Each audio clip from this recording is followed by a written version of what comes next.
JK செய்திகளின் இரவு நேர பிரதான செய்திகள். நாட்டில் அரிசி தட்டுப்பாடு ஏற்படுவதற்கு எந்தவித வாய்ப்பும் இல்லை என்று வர்த்தக மற்றும் உணவு பாதுகாப்பு மற்றும் நுகர்வோர் நலன்புரி அமைச்சர் வசந்த சமரசிங்க தெரிவித்துள்ளார். நெல் சந்தைப்படுத்தல் சபையிடம் தற்போது சுமார் 1,40,000க்கும் மேற்பட்ட மெட்ரிக் டன் சிவப்பு மற்றும் வெள்ளை அரிசி கையிருப்பில் உள்ளதாகவும் அவர் சுட்டிக்காட்டினார். அத்துடன் சந்தையில் அரிசி விலையேற்றத்தை கட்டுப்படுத்துவதற்கு மாற்று அரிசி இருப்புகளை இறக்குமதி செய்ய தேவையான நடவடிக்கைகள் ஏற்கனவே எடுக்கப்பட்டுள்ளதாகவும் அவர் குறிப்பிட்டுள்ளார். மத்திய கிழக்கில் நிலவும் போர்ச்சூழல் காரணமாக நாட்டில் ஒரு எரிசக்தி நெருக்கடி ஏற்பட்டுள்ள போதிலும் உலகளாவிய மோதல்கள் தீவிரமடைந்தாலும் நாட்டின் பொருளாதாரம் வீழ்ச்சியடைய இடமளிக்கப் போவதில்லை என்று அமைச்சர் உறுதி அளித்துள்ளார். டாலரின் மதிப்பு அதிகரிப்பால் ஏற்படும் பொருளாதார தாக்கங்களை எதிர்கொள்ளும் வகையில் சுற்றுலாத்துறை மற்றும் ஏற்றுமதி வருமானத்தை மேம்படுத்த தற்போதைய அரசாங்கம் தீவிரமாக உழைத்து வருவதாகவும் அவர் வலியுறுத்தியுள்ளார். மேலும் கடந்த பெரும்போகம் மற்றும் சிறு போகங்களை போன்று எதிர்வரும் பெரும்போகத்திலும் தேவையான உரங்களை இறக்குமதி செய்ய அரசாங்கம் நடவடிக்கை எடுத்து வருகின்றது. இதற்காக வழங்கப்படும் உரமானியம் 30,000 ரூபாய் வரை அதிகரிக்கப்பட்டுள்ளதாகவும் அமைச்சர் தெரிவித்துள்ளார்.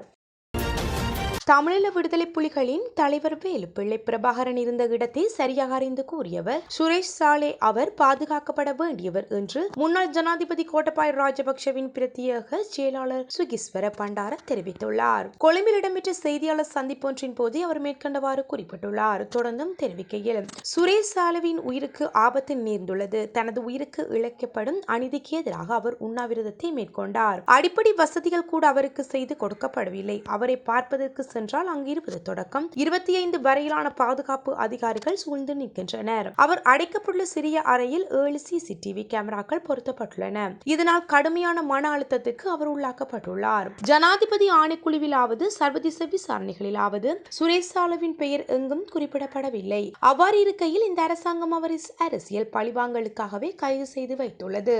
அரசாங்கம் தமது தோல்விகளை மூடி மறைக்கவே சுரேஷ் சாலேவின் உயிரை பலி கொடுக்க முயற்சிக்கின்றது. இவரின் ஏதேனும் பாதிப்பு ஏற்பட்டால் இந்நாட்டின் மீது அன்பு கொண்ட தேசப்பற்றுள்ள சக்திகள் நிச்சயமாக வீதிக்கு இறங்குவார்கள். அவ்வாறு நடந்தால் அரசாங்க தலைவர்கள் ஒளிந்து கொள்ள இடமில்லை போவதில்லை என்றும் நினைவில் கொள்ள வேண்டும். தயவு செய்து சுரேஷ் சாலேவை மனிதாபிமானத்துடன் நடத்துங்கள். அவருக்கு பொருத்தமான சிறை அறையை வழங்குங்கள். ஆரோக்கியமான உணவை வழங்குங்கள். மருந்து பெற்றுக்கொள்ள அனுமதியை வழங்குங்கள். குடும்பத்தினருடன் பேச சந்தர்ப்பம் வழங்குங்கள். இவ்வாறான மனிதாபிமானமற்ற செயல்களை ஏன் செய்கின்றீர்கள்? இந்த நாட்டை பாதுகாத்த ராணுவ வீரராக வேலுப்பிள்ளை பிரபாகரன் இருந்த இடத்தை கண்டறிந்து கொண்டவர் KVP மற்றும் நெடுமாறன் ஆகியோரை பிடிக்க துல்லியமான தகவல்களை வழங்கி வர அவரை இவ்வாறு நடத்த வேண்டாம் என்று கூறுகின்றோம். சாலவுக்கு ஏற்படும் எந்த ஒரு பாதிப்புக்கும் அன்றகுமார திசாநாயக்க, ஹர்னி அமரசூரிய மற்றும் ஷில்வின் சில்வா தலைமையிலான அரசாங்கமே முழு பொறுப்பேற்க வேண்டும் என்று அவர் குறிப்பிட்டுள்ளார்.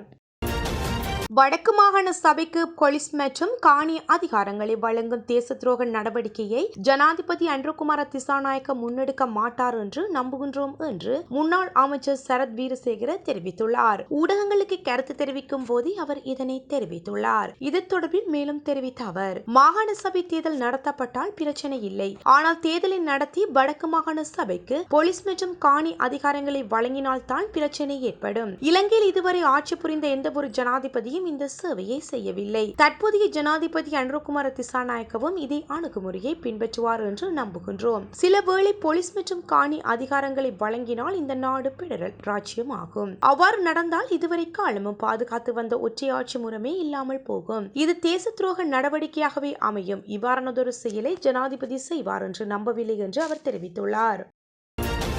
38 ஆண்டுகளாக அந்நாட்டுக்காக தியாகம் செய்த அவரது கணவர் தடுப்பு காவல் உத்தரவுகளின் கீழ் வைக்கப்பட்டு கொடுமையாக நடத்தப்படுகின்றார். இதற்கு காரணம் யார் என்பது அவருக்கு தெரியும். முன்னாள் நாடாளுமன்ற உறுப்பினர் உதய கம்மன்பில நேற்று இது தொடர்பாக கூறுகையில், முன்னாள் புலனாய்வு தலைவர் சுரேஷ் சாலேவை CID கொடுமையாக நடத்துகின்றது. சுரேஷ் சாலேவின் சகோதரரும் மகனும் CIDக்கு சென்று அவரை சந்தித்த போது தன்னிடம் கூறியதாக கூறப்படும் உண்மைகளின் அடிப்படையில் இது அமைந்துள்ளது. இருப்பினும் உதய கம்மன்பில கூறிய கூற்றுக்கள் உண்மையல்ல என்று சுரேஷ் சாலே மெட்ரோ சாதாரண கைதிகளைப் போலவே நடத்தப்படுகின்றார் என்றும் ஒரு பத்திரிகை அறிக்கையை வெளியிட்டு போலீஸ் இதற்கு பதிலளித்திருந்தது.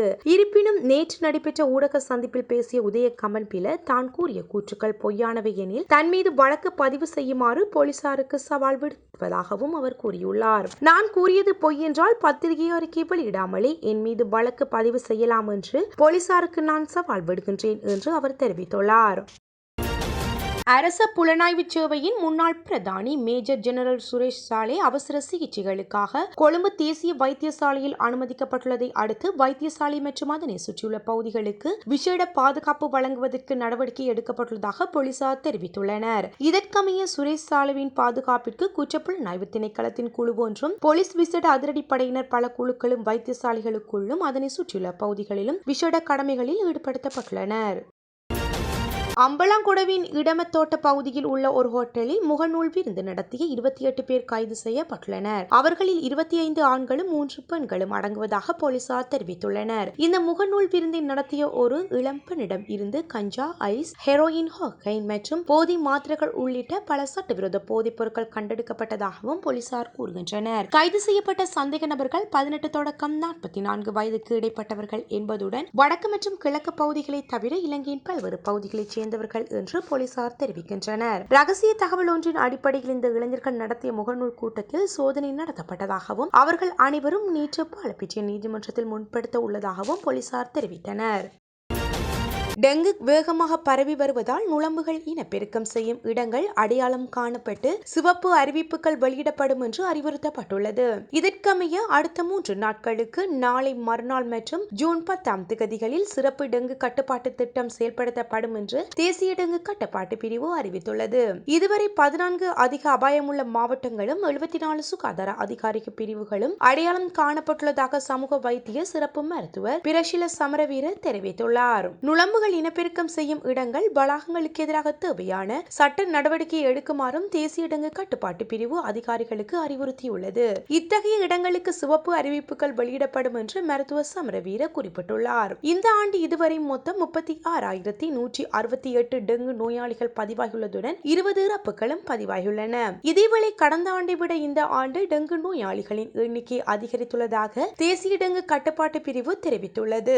மேலும் ஜூன் 5ஆம் தேதி நிலவர இந்த ஆண்டு 36,168 டெங்கு நோயாளிகள் பதிவாகியுள்ளதாகவும் இவர்களில் 50% நோயாளிகள் மேற்கு மாகாணத்தில் இருந்து பதிவாகியுள்ளதாகவும் தெரிவிக்கப்படுகின்றது.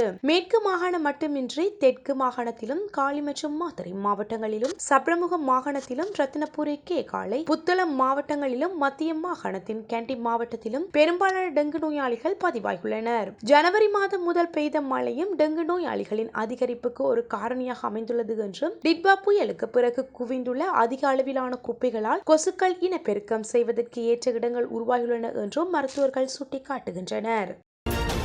தெற்கு பசிபிக் பெருங்கடலில் அமைந்துள்ள பிஜி தீவில் இன்று சக்தி வாய்ந்த நிலநடுக்கம். தெற்கு பசிபிக் பெருங்கடலில் அமைந்துள்ள பிஜி தீவில் நேற்று சக்தி வாய்ந்த நிலநடுக்கம் ஏற்பட்டுள்ளதாக சர்வதேச ஊடகங்கள் தெரிவிக்கின்றன. இது ரிக்டர் அளவுகோலில் 5.4 பதிவாகியுள்ளதாகவும் தெரிவிக்கப்படுகின்றது. இந்த நிலநடுக்கம் 506.6 கிலோமீட்டர் தொலைவில் மையம் கொண்டிருந்ததாக அமெரிக்க புயல் ஆய்வு மையம் தெரிவித்துள்ளது. பசிபிக் தெற்கு வலய பகுதியில் பிஜி தீவு அமைந்துள்ளது. இதனால் அடிக்கடி மற்றும் சக்தி வாய்ந்த நிலநடுக்கம் ஏற்படக்கூடிய பகுதியும் இதுவும் உள்ளது. எனினும் இதனால் ஏற்பட்ட பேரிழப்புகள் உள்ளிட்ட விவரங்கள் எதுவரையும் வெளியாகவில்லை. ஈரானில் இருந்து இஸ்ரேலை நோக்கி பாலிஸ்டிக் ஏவுகணைகள் ஏவப்பட்டுள்ளதாக இஸ்ரேலிய ராணுவம் தெரிவித்துள்ளது. கடந்த ஏப்ரல் மாத தொடக்கத்துக்கு பிறகு இத்தகைய தாக்குதல் நடப்பது இதுவே முதல் முறை என்றும் கருதப்படுகின்றது. இந்த தாக்குதல் அச்சுறுத்தலை தொடர்ந்து வடக்கு இஸ்ரேலில் வசிக்கும் பொதுமக்களுக்கு ராணுவம் அவசர எச்சரிக்கைகளை அனுப்பியுள்ளது. எவ்வாறாயினும் இஸ்ரேல் பாதுகாப்பு படைகள் தங்களை நோக்கி வந்த 2 ஏவுகணைகளை நடுவானில் வெற்றிகரமாக இடமறித்து அளித்துள்ளதாகவும் கூறியுள்ளன. எனினும் அதற்கு சற்று நேரத்திலேயே இஸ்ரேல் நாட்டை நோக்கி மேலும் கூடுதல் ஏவுகணை ஏவப்பட வாய்ப்புள்ளதாகவும் ராணுவம் மீண்டும் எச்சரித்துள்ளது. இந்த இக்கட்டான சூழ்நிலையை தொடர்ந்து இஸ்ரேலிய பிரதமர் பெஞ்சமின் நெதன்யாகு அவசர பாதுகாப்பு ஆலோசனை கூட்டத்தை கூட்டியுள்ளதாகவும் தகவல்கள் தெரிவிக்கின்றன. ஏவுகணை உற்பத்தியை 2.5 மடங்கு அதிகரிக்குமாறு வடகொரியாவின் முன்னணி பாதுகாப்பு தளவாட உற்பத்தி நிறுவனத்துக்கு அந்நாட்டு ஜனாதிபதி கிம் ஜாங் உன் உத்தரவிட்டுள்ளமை உலகில் பரபரப்பை ஏற்படுத்தியுள்ளது. ஆளும் தொழிலாளர் கட்சியின் அதிகாரப்பூர்வ ஒரு நாளிதழில் வெளியிடப்பட்ட செய்தியில் குறிப்பிடப்பட்டுள்ளது. ஜனாதிபதி கிம் ஜாங் உன் ஒரு முக்கிய பாதுகாப்பு தளவாட உற்பத்தி ஆலைக்கு நேரில் சென்று ஆய்வு நடத்தினார். அப்போது அடுத்த 5 ஆண்டுகளில் பாலிஸ்டிக் மற்றும் குரூஸ் ஏவுகணை உற்பத்தி திறனை 2.5 மடங்கு அதிகரிக்குமாறு நாட்டின் முன்னணி பாதுகாப்பு பாதுகாப்பு தளவாட உற்பத்தி நிறுவனத்துக்கு உத்தரவிட்டுள்ளார். ஏவுகணை உற்பத்தி திறனை அதிகரிப்பதற்கான திட்டங்கள் அடங்கிய அறிக்கை ஜனாதிபதி கிம்மிடம் சமர்ப்பிக்கப்பட்டது. ஜனாதிபதி கிம் ஜாங் உன் பேசுகையில், ஏவுகணைகளுக்கான தேவை கடுமையாக உயர்ந்துள்ள நிலையில் அதற்கு ஏற்ப உற்பத்தி விரிவுபடுத்த வேண்டும். விரைவில் நடைபெறவுள்ள 9வது மத்திய குழு கூட்டத்தில் உற்பத்தி விரிவாக்கம் தொடர்பான முன்மொழிவை சமர்ப்பிக்க வேண்டும் என்று அவர் குறிப்பிட்டிருந்தார்.